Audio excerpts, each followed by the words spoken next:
ঈদ মোবারক। পবিত্র ঈদ উল আজহা উপলক্ষে আল্লাহ তাআলা আপনাদের কোরবানি কবুল করুন।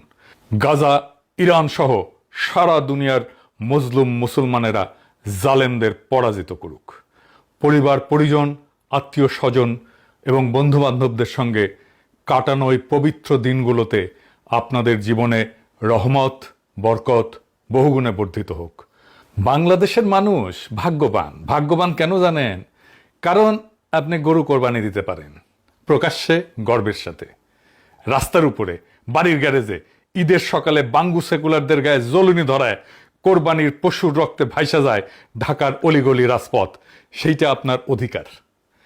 কোনো আদালত আপনাকে গ্রেপ্তার করবে না, কোনো প্রতিবেশী হিন্দু রাষ্ট্রবাদী আপনার বাড়িতে আক্রমণ করবে না, কোনো জমিদার আপনার ভিটা পুড়ায় দেবে না, কোনো নিষেধাজ্ঞার কবলে আপনি পড়বেন না। আপনি এটা পারেন। পশ্চিমবঙ্গে আপনার বাঙালি মুসলমান ভাই গরু কোরবানি দিতে পারে না, ভয়ে লুকায়ে সাবধানেও দেয় না। মুর্শিদাবাদ, মালদা, উত্তর 24 পরগনার গ্রামে প্রায় সব কোরবানি হয় বকরি। ভারতের জম্মু কাশ্মীরে 2021 সালে গরু কোরবানি নিষিদ্ধ করা হয়েছে মুসলিম সংখ্যাগরিষ্ঠ অঞ্চলেই। উত্তরপ্রদেশে গরু কোরবানির জন্য লোকে জেলে যাচ্ছে, আর আপনি 1,04,00,000 পশু কোরবানি দিচ্ছেন গত বছর। প্রায় 4 কোটি বাংলাদেশি মানুষ সেই কোরবানিতে অংশ নিছে। বাংলাদেশের মানুষ ভাগ্যবান, কিন্তু এই ভাগ্য আসমান থেকে পড়ে নাই। এইটা আপনাদের পূর্বপুরুষেরা 400 বছর ধরে অর্জন করছে নীরব বিদ্রোহে, শ্রেণীগত অপমানে, দারিদ্র্যের যন্ত্রণায়, জমিদারের চাবুকে, ব্রিটিশের শোষণে, পাকিস্তানির অবহেলায়। আজ আপনি যে গরুটা কাটবেন সেটার ইতিহাস 400 বছরের। আজ সেই গল্প। কোরবানির প্যাটার্ন বাংলাদেশে অন্যরকম। সৌদি আরবে কোরবানি কি দেওয়া হয়? দুম্বা, ভেড়া, মিশরে ছাগল, তুরস্কে ভেড়া, ইন্দোনেশিয়ায় 2016 সালের ডেটায় 10 লাখ কোরবানির মধ্যে ছাগল 6,50,000, গরু মাত্র 2,80,000। ছাগলই প্রায় 64%। বাংলাদেশে 48 লাখ গরু থেকে 3,41,00,000 মানুষ কোরবানি দিতেছে। ছাগল ভেড়া থেকে 55 লাখ মানুষ। মানুষের অংশগ্রহণে গরুর কোরবানি 86%। বাংলাদেশে কোরবানির 90% বেশি মাংস আসে গরু থেকে। বাঙালি মুসলমানের কাছে গরু একটা বিশেষ পশু। কেন বিশেষ?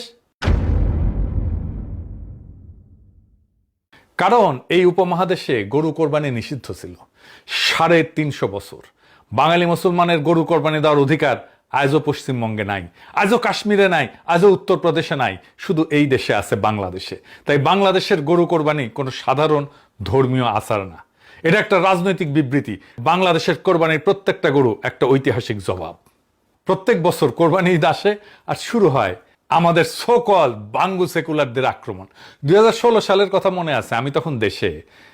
কোরবানি পরপর বৃষ্টি হইল, প্রচুর বৃষ্টি। ঢাকায় তো মাশাআল্লাহ রাস্তায় পানি জমার জন্য বৃষ্টি হইতে হয় না, মেঘ করলেই রাস্তায় পানি জমা যায়। বৃষ্টি হইল প্রচুর। কোরবানি হয়েছে কিছুক্ষণ আগে, কোরবানির রক্তে বৃষ্টির পানি লাল হইল, আর বাঙ্গু সেকুলার লাশকে হাউকাও শুরু করলো। সারা দুনিয়ায় পত্রিকায় আসলো সেই খবর, বিবিসি, গার্ডিয়ান, ঢাকা ট্রিবিউন, সবাই।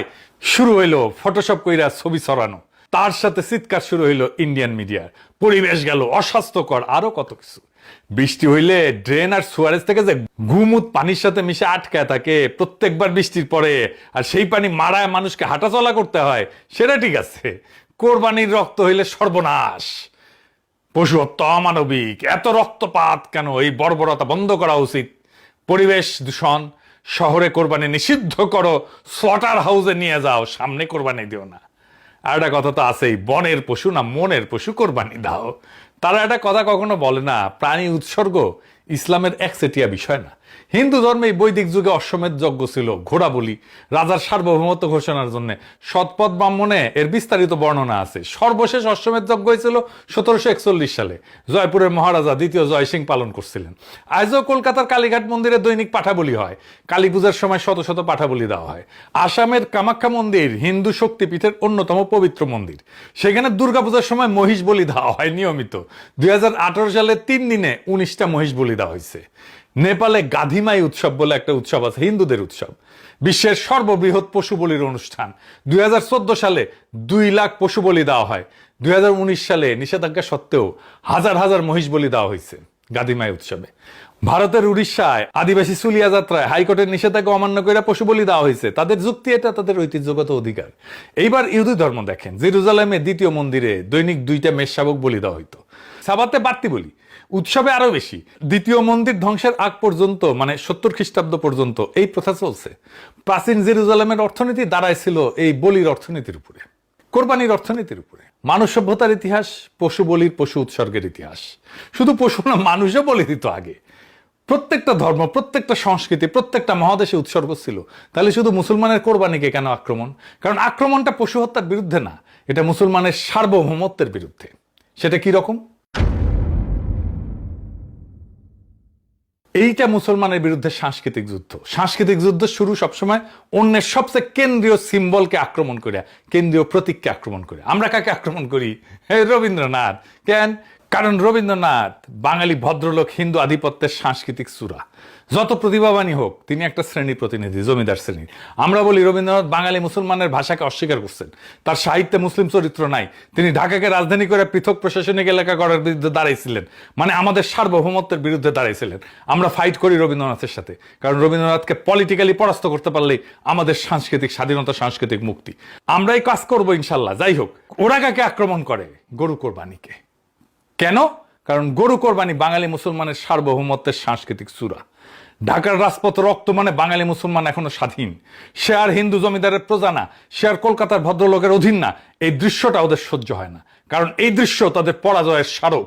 তাই বছরের পর বছর আক্রমণ, পরিবেশ দূষণ, পশু অধিকার, শহরে নিষিদ্ধ করো, স্লটার হাউসে নিয়ে যাও। স্লটার হাউস মানে কি? স্লটার হাউস মানে কোরবানি লোক চক্ষুর আড়ালে হইতে হবে, মানে রাস্তায় রক্ত না, মানে ঈদ অদৃশ্য হইয়া যাবে, কোরবানি অদৃশ্য হইয়া যাবে চোখের সামনে থেকে। বিএনপি একই ফ্যাসাং ধরিছে। দেখেন, যেখানে সেখানে আপনার কোরবানিটা দিয়েন না।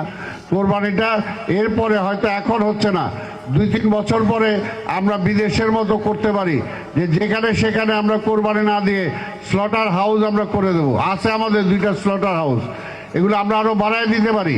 কারণ দেখেন, আপনার কে কিভাবে নেবেন জানি না, যখন এই যে আপনার বাড়ির সামনে রোডের মধ্যে যখন কোরবানিটা দেন, এই শিশু বাচ্চারা যখন একটা দেখে যে জীবন্ত একটা প্রাণীকে আপনি কিভাবে মারতেছেন, সাইকোলজিক্যালি কিন্তু একটা বাচ্চা নিতে পারে না। দেখেছেন স্লটার হাউসে নিয়ে যাবে, শিশুদের নাকি খুব সমস্যা হয়। বাবা, আজ যে গরুটা কাটবেন সেটা শুধু আল্লাহর কাছে কোরবানি না, সেটা 400 বছরের পূর্বপুরুষদের নীরব বিদ্রোহের চূড়ান্ত পরিণতি। ঢাকার রাস্তায় যে রক্ত গড়াইতেছে সেইটা শুধু পশুর রক্ত না, সেটা 350 বছরের নিষেধাজ্ঞা ভাঙার বিজয় গাথা।